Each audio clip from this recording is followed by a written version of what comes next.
मिट्ठू एक गरीब आदमी है जो कोयले की खदान में काम करता है। मिट्ठू के पापा एक बहुत बड़े हलवाई थे और उन्होंने मिट्ठू को भी मिठाइयाँ बनाना सिखाया था। पर मिट्ठू को मिठाइयाँ बनाने और बेचने में शर्म महसूस होती है। अरे बेटा मिट्ठू, कहाँ जा रहे हो? मैं काम पर जा रहा हूँ पिताजी। मैंने अपने लिए एक नया काम ढूंढा है। अगर तुम मेरे साथ नहीं रहोगे तो मेरी दुकान कौन संभालेगा? वो तो आप ही जानो पिताजी। और वैसे भी मुझे मिठाइयाँ बनाने में कोई दिलचस्पी नहीं है। अच्छा, तो किस चीज में दिलचस्पी है तुम्हें? बेटा, ये तो हमारा पुश्तैनी धंधा है। अगर तुम इसको नहीं संभालोगे तो मेरी दुकान जल्दी ही बंद हो जाएगी। तुम्हें तो पता है कि मेरी तबीयत ठीक नहीं है। मैं भला और कितने दिन तक काम कर सकूंगा? तबीयत ठीक नहीं है तो दुकान बंद कर दीजिए, पर मैं आज के बाद उस दुकान पर काम करने नहीं आऊंगा। ठीक है बेटा, जैसी तुम्हारी मर्जी। पर ये तो बताओ कि तुमने अपने लिए कौन सा नया काम ढूंढा है? एक ब्रिटेन की कंपनी है, कोयला निकालने का काम है। बेटा, इन अंग्रेजों का कोई भरोसा नहीं है। कब बेवकूफ बनाकर चले जाएं, कुछ पता नहीं। मिट्ठू अपने पिताजी की बात को अनसुना करके यहाँ से चला जाता है। पता नहीं आजकल के बच्चों को क्या हो गया है। अपना ही पुश्तैनी मिठाई बनाने का काम करने में इन्हें इतनी शर्म आ रही है और कोयले की खदान में कोयला निकालने में इन्हें बड़ा गर्व महसूस होता है। मिट्ठू ने कोयले की खदान में काम करने का फैसला तो कर लिया था, पर उसको इस बात का थोड़ा भी एहसास नहीं था कि ये काम उसके लिए इतना मुश्किल होने वाला है। वो सफेद रंग के कपड़े पहनकर काम पर जाता है, पर खदान में पहुंचकर अपने हाथों से कोयला निकालने लगता है। क्या भाई, मजाक कर रहे हो क्या? हाथ से कौन कोयला निकालता है? फिर कैसे निकाला जाता है कोयला? फावड़े से खोद के निकालो। ये देखो, ऐसे। मजदूर मिट्ठू को कोयला खोद के दिखाते हैं, पर फिर भी मिट्ठू को ठीक से समझ नहीं आता। लगता है नए नए हो। आज तक कभी ऐसा काम नहीं किया क्या?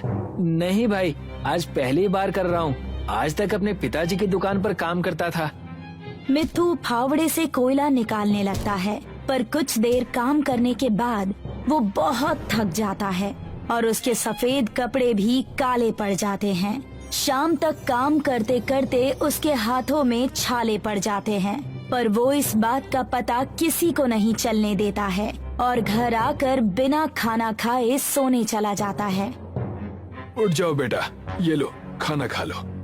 माखनलाल देखता है कि मिट्ठू के हाथों पर छाले पड़ गए हैं। वो अलमारी से दवाई निकालकर उसके हाथों पर लगाता है।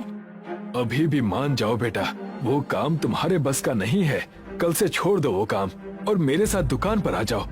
जैसा चल रहा है ना, वैसा चलने दीजिए पिताजी। मिट्ठू अपने पिताजी की बात नहीं सुनता है और गुस्से में खाना आधा छोड़कर सो जाता है। अगली सुबह वो जल्दी उठकर काम पर जाता है। उसके हाथों के छालों में दर्द हो रहा है, पर फिर भी वो काम नहीं छोड़ता।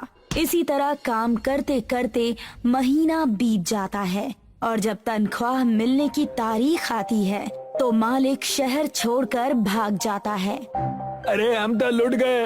इतने महीनों से काम कर रहे थे और पैसे देने का टाइम आया तो मालिक ही गायब हो गया है। सभी मजदूरों की तरह मिट्ठू भी अपना उदास चेहरा लेकर घर लौट आता है और घर जाकर अपने पिताजी को सारी बात बताता है। चिंता मत करो बेटा, मैं अभी भी जिंदा हूँ। हम दोनों मिलकर फिर से नई शुरुआत करेंगे, है ना? पर पिताजी, मैंने वहाँ कोयला खोदने में बहुत मेहनत की थी। मेरी सारी मेहनत बर्बाद हो गई। नहीं बेटा, कोई मेहनत बेकार नहीं गई तुम्हारी। हम उसी कोयले का प्रयोग मिठाइयाँ बनाने के लिए करेंगे। हाँ, तुम जाकर एक बोरी कोयला लेकर आओ। मिट्ठू एक बोरा लेकर जाता है और उसमें कोयले भर कर लाता है। माखनलाल और मिट्ठू मिलकर कोयले पर मिठाइयाँ बनाते हैं।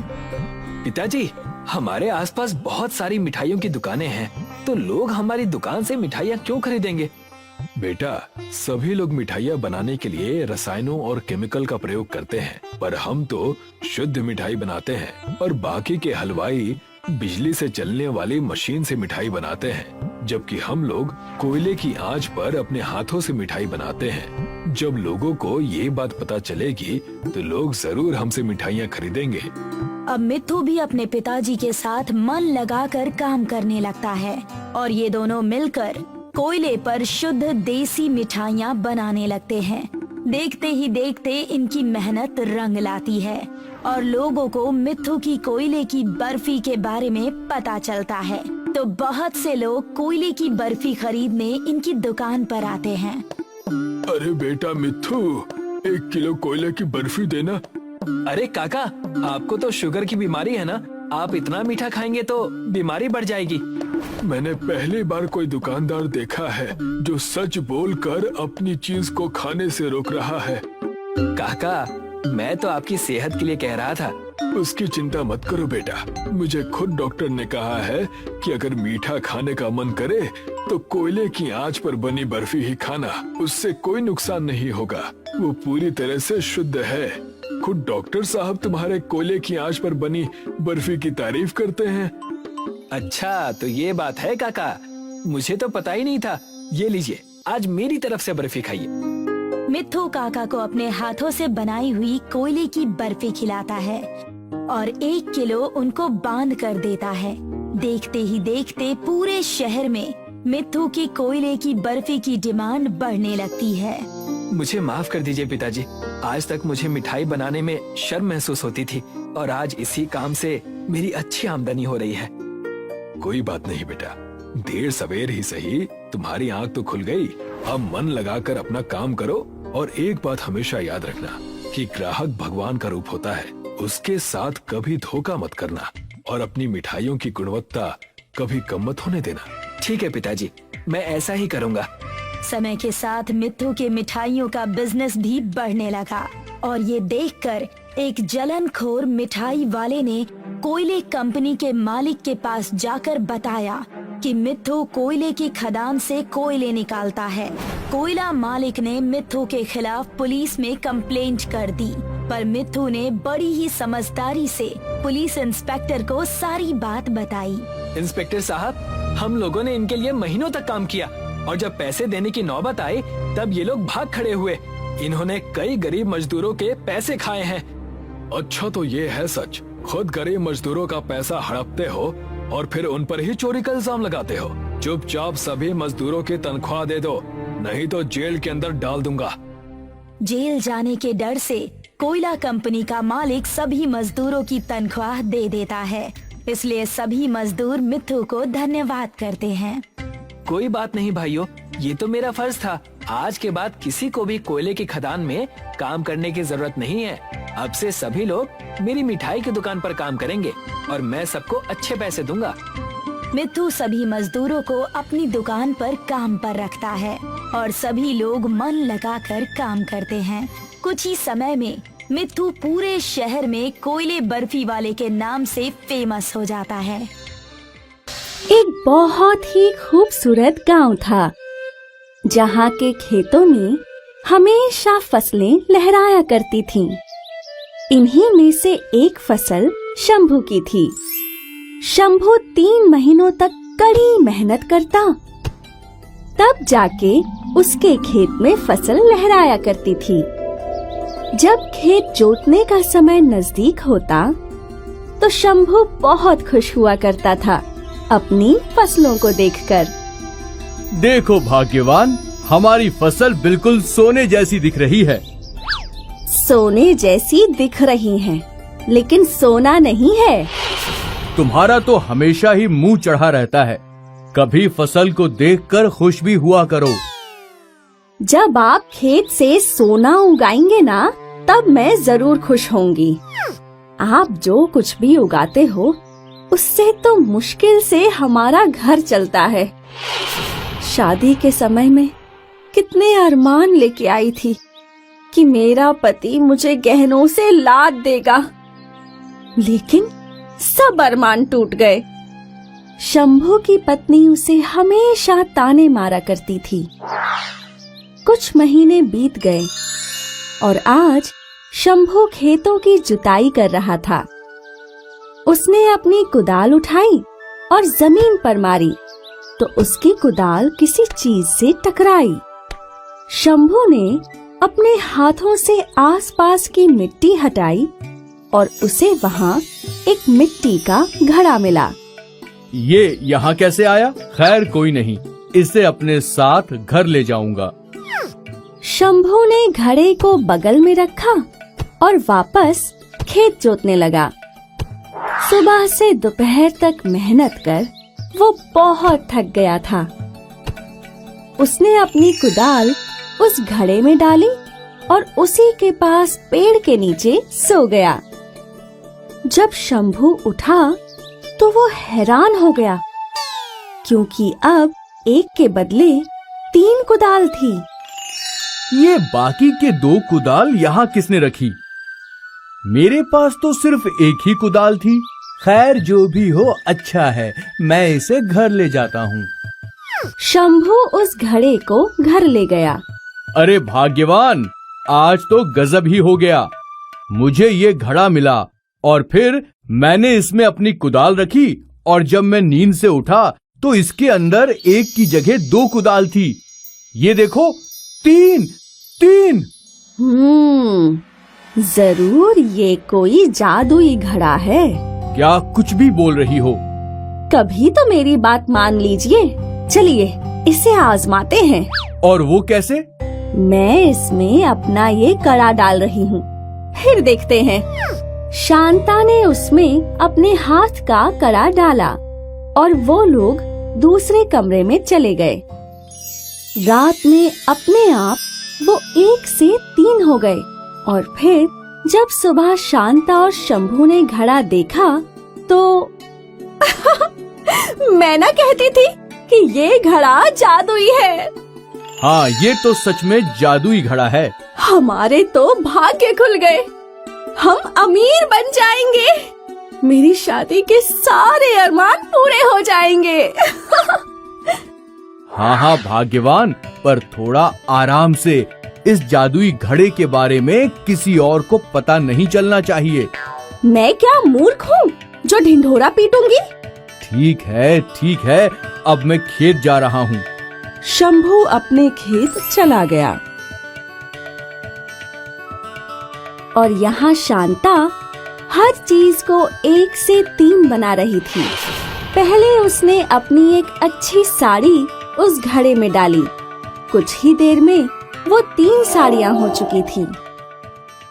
फिर शांता ने अपने सोने के कंगन डाले, वो भी 1 के 3 हो चुके थे। फिर क्या था, शांता को जो कुछ दिखता वो उसे 1 का 3 बना रही थी।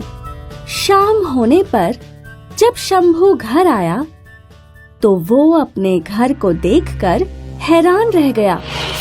वहाँ 1 के बदले 3 कुर्सियाँ थीं, 3 घड़ी, हर बर्तन 3-3 थे। उसने अपनी पत्नी की ओर देखा तो उसके गले में 3 मंगलसूत्र थे, हाथों में 3-3 कंगन। उसने जमीन पर देखा तो हर साड़ी 3-3 थी। ये क्या है शांता? अब हम रईस हो गए। देखो मेरे पास कितने गहने हैं और साड़ियाँ भी। ये देखो कितने सारे बर्तन, हर चीज 3 है। यहाँ तक कि मैंने इसमें अपनी 2 मुर्गियाँ भी डाली थी। अब हमारे पास 6 मुर्गियाँ हैं। हमारे तो भाग्य खुल गए। ए जी, मैं कल ये सब जाकर बाजार में बेचूंगी और फिर हम और अमीर बन जाएंगे। फिर क्या, पूरे गांव में मैं अकेले ही सेठानी के जैसे घूमूंगी। शंभू को शांता की आंखों में लालच दिख रहा था। अच्छा, वो घड़ा कहाँ है? यहाँ, ये रहा। शंभू घड़े के पास गया और उसने वो मिट्टी का घड़ा उठाकर पटक दिया। अरे रे, ये क्या कर दिया? मेरा जादुई घड़ा, मेरे अमीर बनने का सपना, आपने सब कुछ तोड़ दिया। तुम लालच में अंधी होती जा रही थी। अच्छा है मैंने समय रहते ये आफत का घड़ा तोड़ दिया, वरना ना जाने तुम क्या अनर्थ कर बैठती। शंभू ने अपनी पत्नी शांता को लालच में बहने से बचा लिया और इस कहानी ने हमें ये सिखाया कि जरूरत से ज्यादा लालच हानिकारक होता है।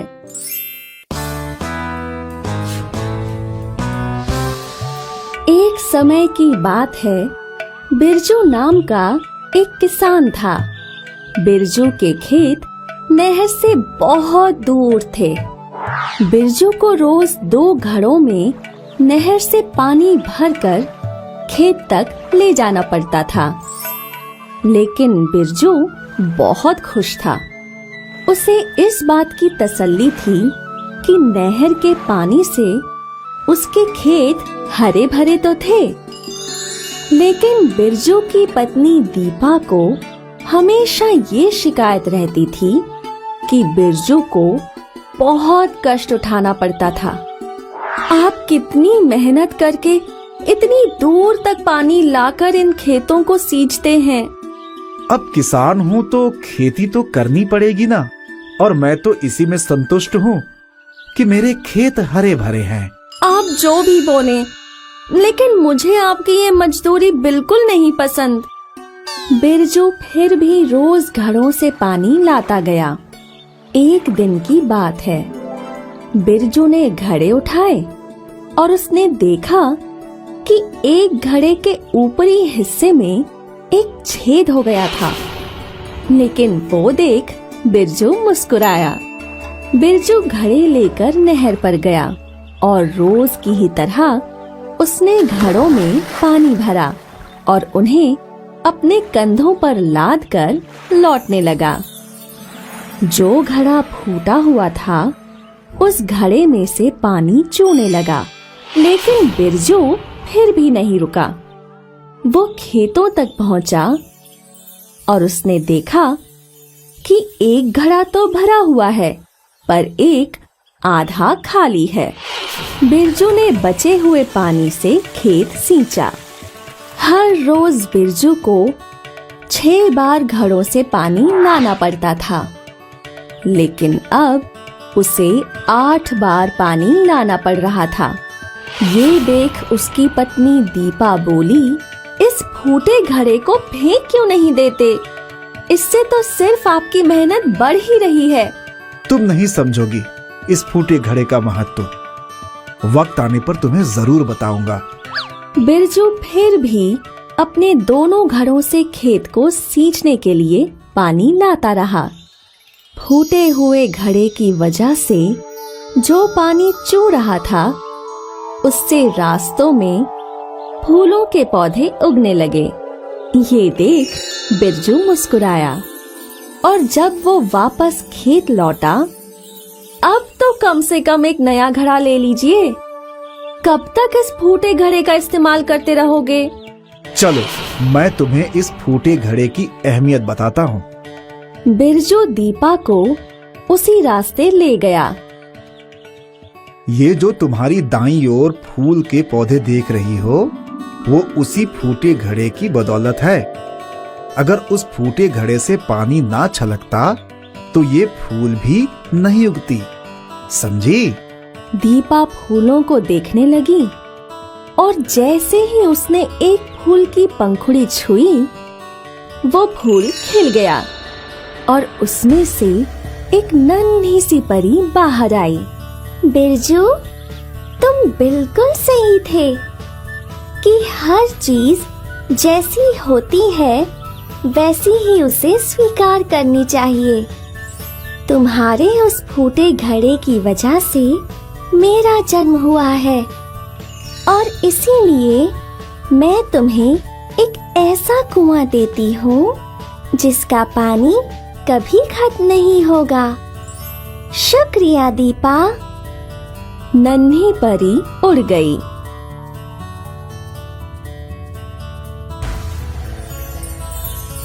मैं नहीं कहता था कि वो फूटा घड़ा बहुत ही मूल्यवान है। हाँ जी, और आज उसी फूटे घड़े की वजह से हमारी सबसे बड़ी समस्या हल हो गई। हमें अपना खुद का कुआं मिल गया। हाँ, इसीलिए कहते हैं जो जैसा है वैसा ही सही है।